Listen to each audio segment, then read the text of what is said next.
Ja sam Obradović Snježana iz Bratunca, 31 godinu, diplomirani ekonomista.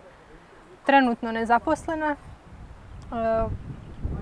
Moja veza sa Srebrenicom, znači moji roditelji i moje porijeklo je iz Srebrenice.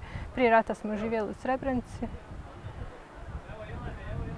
Moj hobi, pa eto, bavim se nekim marketinškim istraživanjima, onda povremeno radim neke honorarne poslove, znači ništa stalno.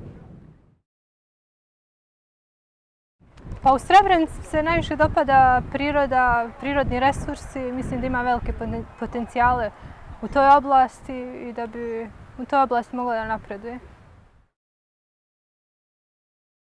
U Srebrenici čini mi se da nema neke perspektive za mlade, a ne samo za mlade, i za srednju generaciju.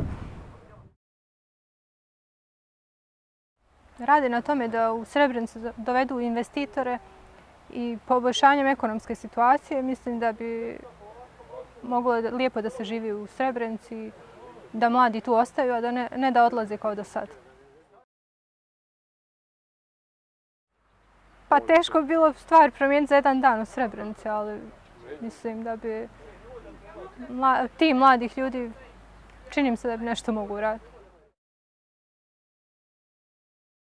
Željela bih da vidim našu zemlju kao zemlju srećnih ljudi i zadovoljnih, znači oni koji bi mogli da žive i da od svoga rada i da stvaraju porodice, mladi ljudi.